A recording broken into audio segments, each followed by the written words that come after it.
Hi everyone, Assalamu alaikum, and welcome back to the first official episode of the Mind and Deen podcast. First of all, we just want to say a huge thank you for all the support that we have received so far after we released our intro episode. This has definitely given us the motivation to work hard and put out content that will be beneficial for everyone listening, inshallah. Sorry if I sound a bit clogged up. I have a cold that refuses to go away, so hopefully it sounds alright.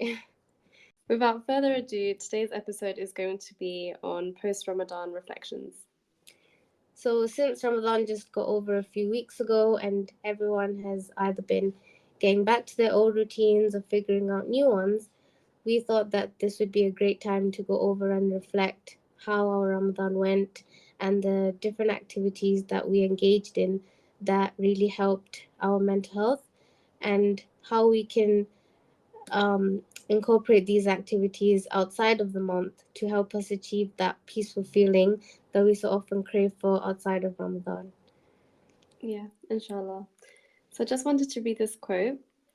People say that Ramadan is the guest that comes every year, but actually, Ramadan is the constant that occurs every year, and we are the guests who get to experience Ramadan. May Allah help us all reach the next Ramadan, inshallah. Inshallah. That's so beautiful, and that's so true. Like, Yeah, our next Ramadan is never guaranteed, and exactly. yeah, amazing. So, for those of you who aren't familiar with Ramadan is a time of spiritual reflection, self improvement, and heightened devotion and worship to God, where Muslims are expected to fast from dawn till dusk. hmm So before we begin, shall we have a little catch up? How did you find your Ramadan, Aisha? Yeah, so this year I think I was a lot more productive. So, in terms of like hmm learning more about Islam, I made sure to watch Islamic lectures and read Islamic books. I feel like there is always something to learn and improve upon. hmm However, as each Ramadan comes and goes, I always have that thought of, oh, I should have done more. And I think we don't realize how time passes by so fast. And it Yeah. can be sometimes really hard to shift our full focus on Ramadan. But I definitely think it's about training your mind before it comes around every year. Yeah, that's true. To make the most of it. Yeah, Yeah. definitely. How did you find Ramadan this year? I actually went into this Ramadan feeling very nervous and anxious because it was my first Ramadan away from home and working and Yeah. studying, and I was struggling to understand how I could like manage everything. But Alhamdulillah, it went well. I was able to do everything I wanted to during Ramadan and some extra things as well. So this time I focused on like reading the Quran translation every day. So I managed to do that, Nice. and even like just my daily work stuff. So it was great, and I didn't have to stress so much. Yeah. No, that's a lot of change. Like you must have had to adjust quite a lot. But I'm glad to hear that Yeah, despite that, it still went well for yourself. Alhamdulillah. yeah. So I just wanted to mention that Ramadan is the only month where 4 out of 5 pillars of Islam are compulsory, except for Hajj. So the ones that are compulsory are profession of faith, so the Shahada, prayer, Salah, charity, so zakat, and fasting. Oh wow, yeah, that's true. Like you don't think about it that way. That's really Yeah, interesting. Thanks for sharing yeah, that. Okay, so for the rest of this episode, we're going to be talking about the different activities we do during Ramadan and what Islam says about them and how it's beneficial in a psychological perspective as well. yeah, So, Ramadan being the month of the Quran, we will probably start with that first. Aisha, do you yeah, want to tell us a bit more about prayer and reading Quran during this month? yeah. So just like Hannah said, Ramadan is the month of the Quran. So the Quran is the holy book, the book of guidance between right and wrong. And Ramadan is the month where the Quran was first revealed to the Prophet Muhammad sallallahu alaihi wasallam. And that's why it's really important to develop a relationship with the Quran, to strengthen that relationship, and to really ponder and reflect on the words of the Quran. So I came across this quote, which I thought was really nice, so I wanted to mention it. So, the words of the Quran can make a mountain crumble. So, just imagine what it could do to our hearts. Oh wow, Yeah, that's really impactful. yeah, I love that quote. Um, Also important to mention that, yeah, so prayer is really important. So obviously we have to pray 5 times a day, and I think during Salah, when making dua, it's important to ponder on the names of Allah and use His names when we make dua, and really understand their meanings. Hmm. Important to also do conscious dhikr that can really help you to remember Allah, and I think there are recommended times to do that dhikr as well. So, as well as the 5 obligatory prayers, you should also be praying extra salah during Ramadan. So, the sunnah prayers like tahajjud, which is prayed in the last third of the night. Yeah. And yeah, I just wanted to mention that Islam tells us that even if you feel distant from God or feel hard hearted, there is still hope. So, really strive to make the most of Ramadan, really, engage with the Quran, try not to miss any prayers, because imagine, being able to get closer to God during such an important and blessed month. Yeah. Yeah. So, Hannah, can you now tell us about the psychological benefits of prayer, salah, reading Quran? Hmm. So, the physical act of salah in itself is beneficial for like flexibility, blood circulation, blood flow, if you do it properly. So there have been many studies that I came across that compare the act of salah to yoga and other forms of like meditation and other activities, and it's really like if you do it properly and you do it with like being mindful and concentrate, then it's really good for your like blood flow circulation, Oh, um, wow. and Yeah. all of that. And actually I came across something really interesting that I wanted to share. Mm. So there's this like a study that Dr. Maria Assar was working on, and I think she's released a book now. um, it's called Heart Over Mind and Ego. So what Mm. she says in that is that when we go for sujood, Yeah. we rest our forehead, which is the forefront of our brain.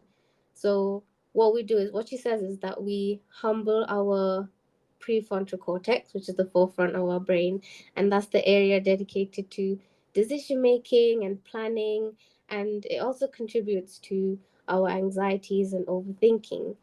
So when we are in sujood, we humble that bit and we surrender it to Allah, and it helps with reducing stress. Oh, wow. And when we go down for sujood, it said that we are the closest to Allah at that point, and we're Yeah. recommended to make a lot of dua. So if you connect all of that together, it makes sense. Like we surrender our minds and trust our heart, and we trust in Allah, which reduces our anxieties. And Wow. I found that really interesting. Yeah. That's Yeah, actually amazing when you think yeah, about it. and it's like prayer and salah really helps with the unification of mind and body as well. Definitely. Yeah. No, really good points there. So the next thing that we're recommended to do during Ramadan is give charity or zakah. So giving back to the community in any way, like volunteering, donating money, raising money for a good cause, and um, Islam, like Allah has told us to give charity during this blessed month. So it helps us think about what we have and about what others have and do not have, Mm. and just be grateful for all the things that we do, because we take a lot of things for granted every day. Yeah. And the hadith actually says that if you assist someone to open their fast at the end of their day, you will get a full reward for their fast as well, which is called iftar saim. Mm. And that was really interesting because it gives you, like, you get a reward for your fast, and by you giving charity and helping someone else, you get their reward as well, which is Yeah. which is amazing. Yeah. um and zakah, like, makes you think of the less privileged, Mm. and You can give zakah any time of the year, whenever you feel some kind of need. But obviously, during the month of Ramadan, you get your rewards are multiplied and you get a lot of reward for it. Yeah. And it's all about the intention anyway. So you get rewarded for your intention any time of the year it is. Um, and actually, the Prophet ﷺ said that charity extinguishes calamity. Mm. So the more you give, the more our world becomes a better place, hopefully. Yeah, that's so nice. Yeah. And each time you make someone's life easy, Allah makes your life easier for you. And um, being charitable cleanses your wealth. So that the idea of that is when wealth comes in the way between you and Allah. So when you get a bit materialistic with all the wealth that's coming in, giving charity helps that and helps ground you and helps you stay humble, which Yeah. is, I think, it's very easy to get carried away when you have wealth coming in. Yeah, so I think in essence, charity increases gratitude towards our life and Allah. It helps purify our hearts and souls from stinginess and greed, and it helps develop our character and conduct so we don't become arrogant and we stay humble. Yeah. And of course, there are also psychological benefits of giving charity. Mm-hmm. So studies have shown that acts of kindness are directly linked with improved self-esteem. Mm-hmm. So acts of kindness create a sense of belonging and reduces isolation. Because obviously, if you're kind of helping out the community, you're being involved, you're expanding your network. Um, Also, giving charity can create a sense of empathy. It's Mm-hmm. like you mentioned, kind of putting yourself in the shoes of others, of those who have less than us. It helps also to put things into perspective and helps us to be more grateful for things that we have. And this can induce positive feelings of happiness. Yeah. So, now I'm just going to talk about the importance of fasting from the Islamic perspective. So, whoever observes the fast of Ramadan with Iman, so firm belief, and Itisab, so hope for reward, all of his previous sins will be forgiven. So, yeah, fasting is an act of worship and it is one of the pillars of Islam, and it allows us to kind of practice self restraint, to train ourselves to obey our Lord instead of allowing our desires to control us. And essentially, the greatest purpose of fasting is to attain taqwa. Taqwa is to avoid what is prohibited and to obey Allah by implementing His commands. Okay, great. Yeah, so essentially, fasting allows us to kind of practice patience, build character, because not only are we kind of abstaining from drinking water and eating food, Mm-hmm. but we're also trying to kind of abstain from idle speech, backbiting, gossiping. And essentially, you're kind of like fasting from the limbs, like your body is fasting, not just, um, not eating and drinking. Yeah. Um, Yeah, that's interesting because we don't really think about fasting from the limbs as much. It's just usually abstaining from drink and food, but there's so much yeah, more to it. yeah, exactly. So yeah, I think it's just important to kind of be mindful of what you're talking about, what conversations you're having, Mm-hmm. also kind of being mindful of your actions, what you're watching on social media, etc.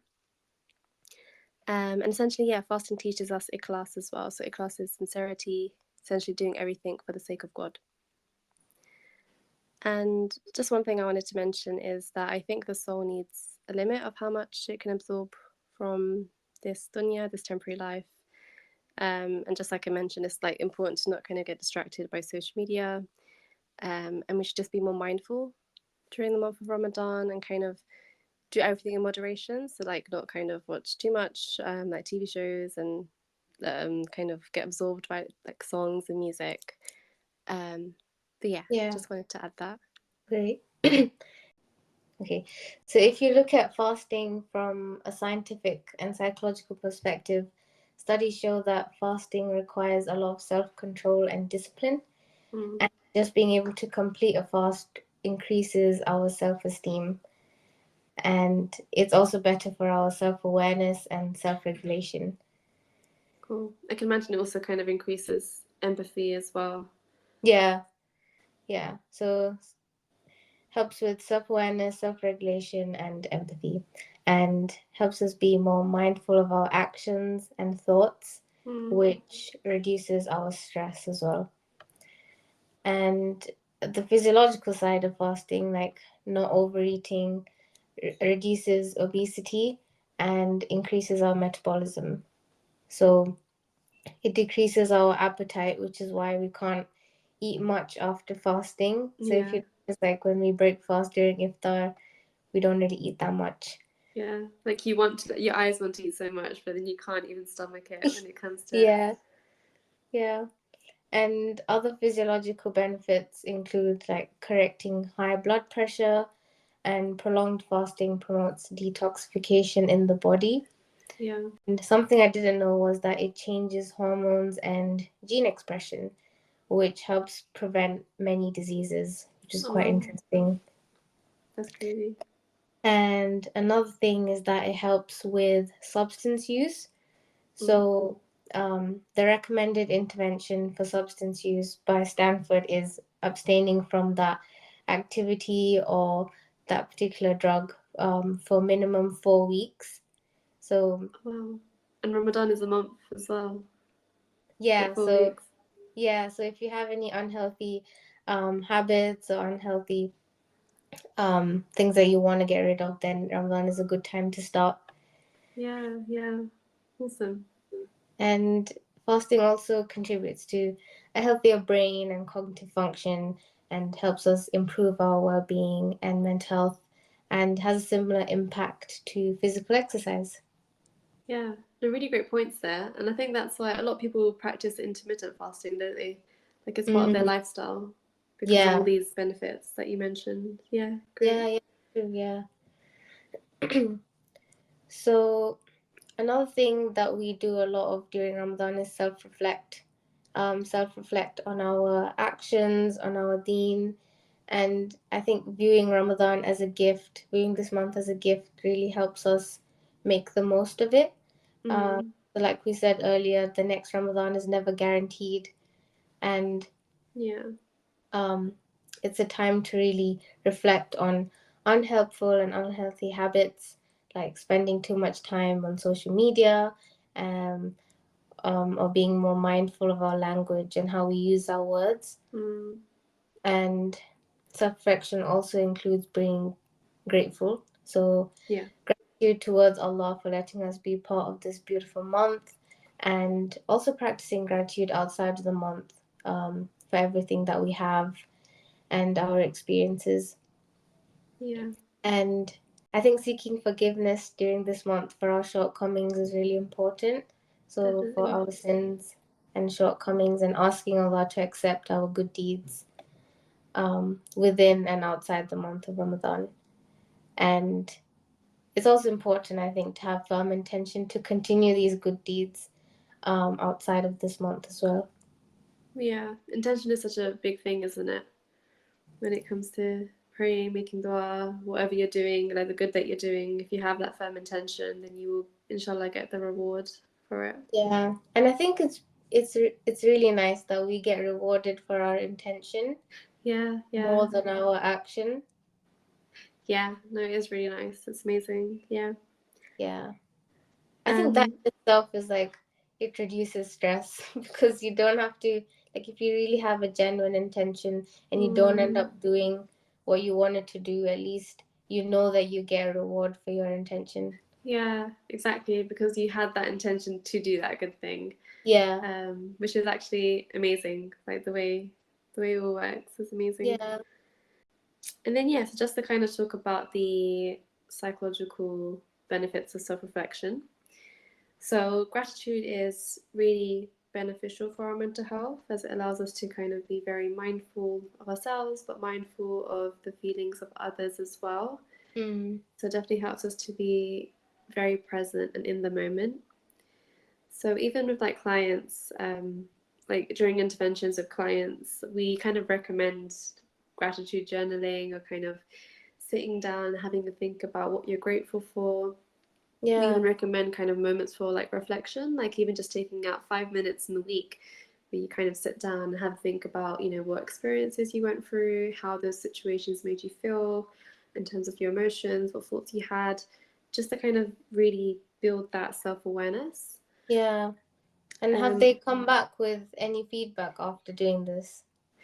Yeah, I feel like once I tell them to kind of practice that, they always come back saying they don't know why they hadn't started it before, because it's so helpful Yeah. for them to kind of be more aware of themselves, more aware of their emotions, their thoughts, their triggers as well. What kind of sets off like those stressful moments for them.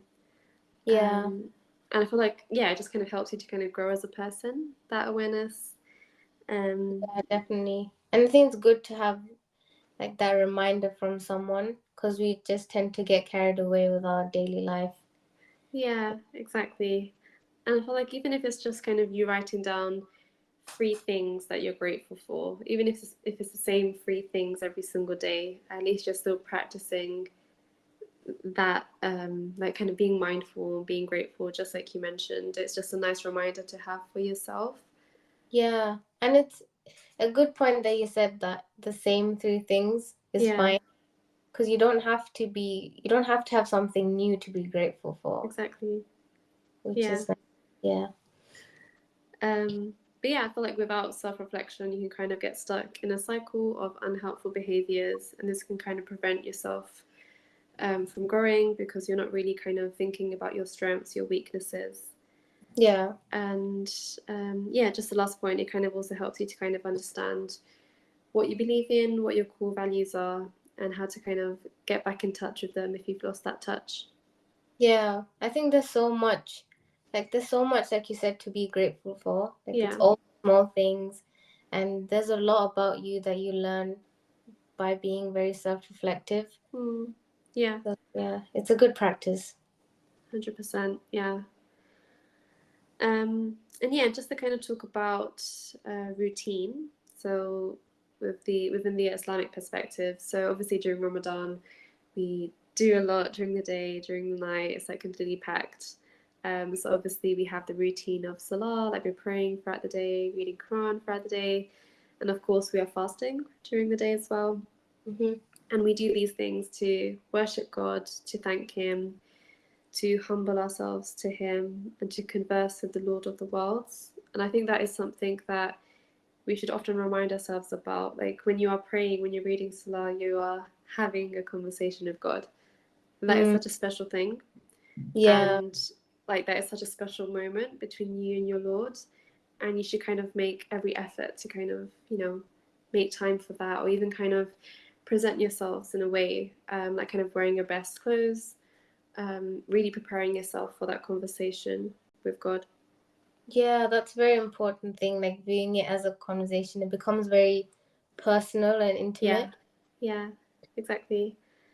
But yeah, these things also help us to kind of find peace, contentment, to protect ourselves from evil, to of course earn rewards and have our sins forgiven as well. And some of these sunnah prayers, not all of them, but some of them are at night time, which I guess can be really helpful, especially like during the day if you're kind of busy with work, with family. And just speaking of family as well, spending time with family, friends during Ramadan is really important. And I think it's also good to be mindful of the company that you keep. Like, are these people reminding you to pray Salah? They're reminding you to read Quran. Yeah. Like you That's are the company you keep. Like you can judge someone by the exactly. company that they keep. Yeah, exactly. That's so important. I think it's also recommended to break your fast together with others, and to also pray in congregation as well if you can. And yeah, I just wanted to say that it definitely does take time to settle into a routine. Like it can be really difficult at first. Something that might be helpful is making a checklist. So kind of making sure that you've done the sunnah prayers and then ticking that off if you have, making sure that you've read a chapter of the Quran that day. I guess that's something that can kind of help you build up that routine slowly. Yeah. Is that something that you do during Ramadan? Yeah, so it's something that I did do this year. So I had this Ramadan journal that I ordered online, and at the end of it there was a checklist. So it's actually really good. Like maybe I could kind of link it for Yeah, everyone. yeah, that's a good idea. I could link Yeah, it. for everyone to access because it's really, really helpful and motivating. Mm-hmm. Great. Actually, that reminds me, every Ramadan, you and me and a couple of other friends, we actually Mm, help each other make goals before yeah. Ramadan begins. So we ask each other what we want to achieve during the month, and then Mm. throughout the month, we follow up and see how each one is doing. And I think that for me has been really helpful and really fun. Yeah, it's really nice to do that. I feel like having goals gives you like a sense of direction and something to work towards. Yeah. Um, And yeah, it's fun having people to share it with as well, so you don't feel like lonely. yeah. And I feel like when you share with people, you feel accountable as well to kind of try and achieve those goals. Yeah, But I think they're nice to do like even throughout the year, like yearly goals as well. It doesn't just have to be Ramadan. It could be just yeah, after that for yourselves as well. yeah, that's true.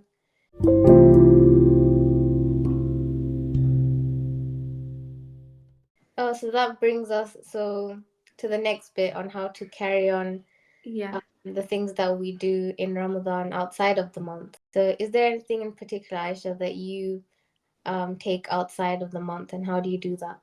Yeah. So one thing I want to kind of continue practicing, since Ramadan's been over, is watching those lectures online and reading Mm, Islamic books. yeah, I feel like I have quite a few books like in my room, and it's just about making the time to read them, because I do definitely want to be kind of more knowledgeable. yeah, And yeah, that's a good one. yeah, I think that's probably the main one for me. But I guess we can talk about general kind of tips for everyone else as well. Yeah, Yeah. Cool. So yeah, just kind of starting with like maybe Quran prayer first. I think doing conscious dhikr is really important, and that's something you can kind of continue to practice after Ramadan.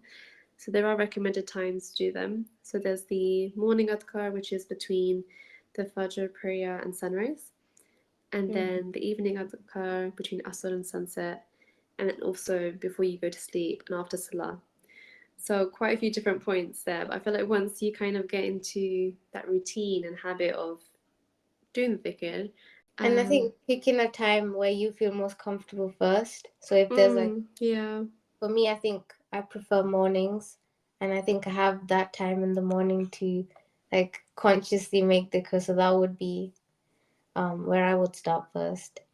yeah. No, I was just gonna say for me, I feel like I remember to do it just after Salah because obviously I'm sitting Mm. there making dua, and it's just a bit easier to remember to do it then. Yeah, But yeah, like you said, kind of starting with one and hopefully building it up, doing the other times as well. Yeah. yeah. For me, like one thing I picked up this Ramadan was reading translation of the Mm, Quran. yeah. So I usually read Quran in the morning after Fajr, even if it's like a page, just 5 minutes. But splitting that time and reading a bit of Quran and a bit of translation really Mm, made a difference, and it yeah. was really nice. I want to continue doing that. I am trying, but it does take time to build habits, like you said. Like it takes some time to get used to it, Yeah. and yeah. So like, be kind to yourself while you start something new, and do everything in moderation. Like you know what works best for you, and so try different things out, and one step at a time works best. Like instead of planning all these new things all together. Yeah. No, exactly. Yeah, I like that actually. I feel like the Quran translation is so important for us to understand. And Yeah. I think there are definitely quite a few books out there that provide that. We could share the ones we use if anyone listening is interested. Like just Yes. let us know, and then we can link it later. Yeah, again, yeah, I can link it. But the one I have is the Majestic Quran. So it's a really Mm. nice, pretty blue book. And yeah, so I just got just the English version Mm. because that's what I wanted, like just in English. There's no Arabic. Yeah. But it's just really nicely laid out. Like, there's a really nice structure to it. And I think the next thing that I've been doing or trying to do is Hmm. spending a few seconds extra in sujood. So like just being mindful and present when I'm praying, and then spending those extra 2 seconds doing sujood, I think makes a lot of difference. Yeah, yeah.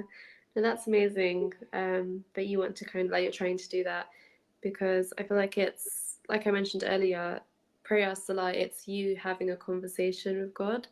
And that Yeah, moment is so special. So you should, yeah, be spending those extra seconds in sujood, or those extra seconds or minutes kind of making an even longer dua this time. yeah. Um, And I think we realize that we have more time than we actually do um, yeah, do, yeah. throughout the day, because we think we don't have time for anything, but Mm. actually, just 2 minutes or a few minutes extra, we can do that. We can add in. Yeah, exactly. Like we kind of, yeah, like time goes so fast during the day. We kind of rush prayer salah sometimes because we need Yeah. to kind of, get back to work or do something else. Mm-hmm. But yeah, it's just about kind of being more mindful, giving that extra few minutes, just like you said. Yeah, and hopefully kind of building that up over time. Yeah. But yeah, and then also with charity, kind of like you mentioned, not waiting for Ramadan just to kind of give to charity, giving it throughout the year as well, practicing that, and reminding yourself that helping others will help us as well. Mm. And giving to charity doesn't decrease our wealth in any way. Yeah, that's a good point, because I feel like, especially for those who's just beginning their work and Mm, are new to working, they're like, that's how I felt in the beginning. That, yeah, like, oh, I don't have much to spend. like you're a bit cautious, isn't it? Yeah. Yeah. So like, it's nice to start that habit of giving charity, and that's like what my family has told me as well. Just whatever you have, just Mm, spend a little bit on giving others. Like, you're gonna be yeah. fine. Yeah, and just like you said as well, it doesn't have to be a huge amount. As long as you're kind of, yeah, like giving regularly as much as you can afford. Yeah. Um, yeah, you'll still get the reward for it, inshallah. Yeah. Inshallah.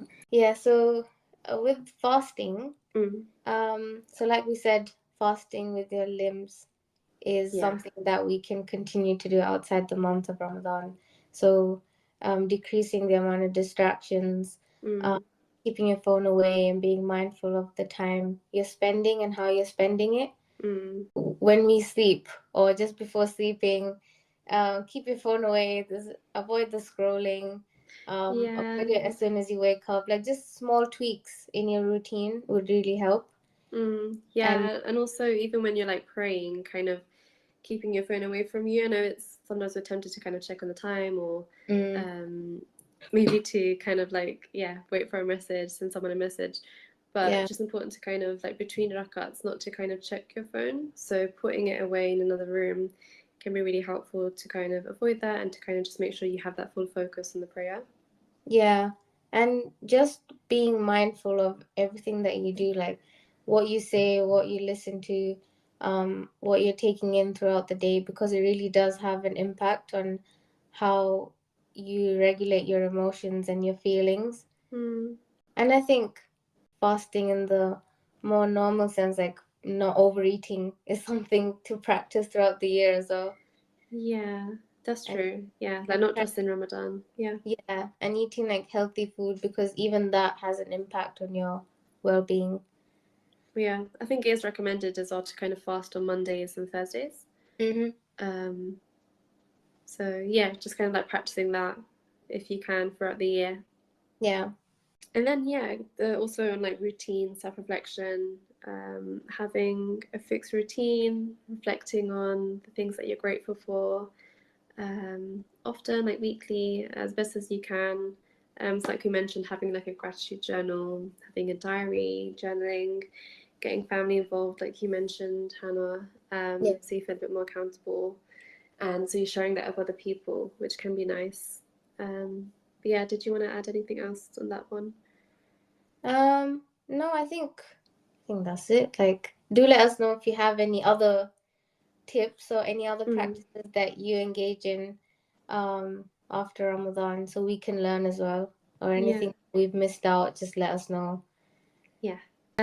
One thing that I do definitely want to kind of keep in mind for next Ramadan is to kind of view my worship to God the way that I view my relationship with my job. So Interesting. essentially, with like with work, we have like a routine and a schedule, right? Like, I Yeah. might have, so like for example, in the mornings at 10 a.m., 11 a.m., I have assessments, and then in the afternoons, I have treatment clients. I might have a meeting as well, like a team meeting or meeting with the manager. Like these are things that are planned, they're in place, and I won't miss them Yeah. or forget to do them. And sometimes that's how, like, we should view Salah the same way. Like, we should plan out that time, make that time to kind of read Quran, to have that conversation with God. And like, for example, if you kind of do miss that appointment that you had with a client, or you kind of can't make it to a meeting, you might kind of feel guilty or you might feel bad. And Yeah. essentially, we should feel that same way with Salah. If we kind of miss Salah, didn't make time to read a chapter of the Quran that day. Mm. And I feel like it's like it makes sense that we obviously, work is important to all of us, so we obviously spend a lot of time at work. But I think your work shouldn't just take all that importance. Like, your devotion to God should be at an even higher level. Yeah. Yeah. I'm not sure if that's like making sense what I'm trying to Yeah. say, No, but that's an interesting way to look at it, because we think work is above everything else. I think a lot of people, especially in this day and age, is like work is all in all. You can't like compromise on that, yeah, but then we end up compromising on our faith a lot. yeah, But if we view our faith as work, then it might help us to be accountable for our actions and just make the most of it, like you said. yeah. That's an interesting point. Exactly. Yeah. No, I think the word accountable is, what I was looking for. Just kind of trying to make time for your faith throughout the day. Thank you for sharing that, Aisha. That's really nice. Amazing. So that brings us to the end of this episode. We hope that you found this beneficial and as interesting as we found it while we were planning this out. Yeah. And do let us know in the comments one thing that you guys kind of liked from today's episode, or one tip that you will take away and try and practice and implement. And as always, suggestions are welcome, and any topics in particular that you'd like us to cover, do let us know about those as well. Yeah, any feedback is definitely welcome. Yeah. Like while we plan our episodes going ahead, and anything you didn't like, also just let us know so we can change that for the next time. Yeah, because we're only just starting as well. So like Yeah. Hannah said, we're just welcome to everything. It's helpful. Right, and thank you if you've reached all the way to the end of this episode. I think with our next episode, we talk about a bit more about our personal values and planning activities. So, like we said, we introduced behavioral activation and routine earlier. So, we're just going to go into the details of that and the psychological perspective, and how it's a recommended intervention for low mood and depression. And just so stay tuned for the next episode. Yeah, I'm excited for that one. Okay, so thank you for listening, everyone.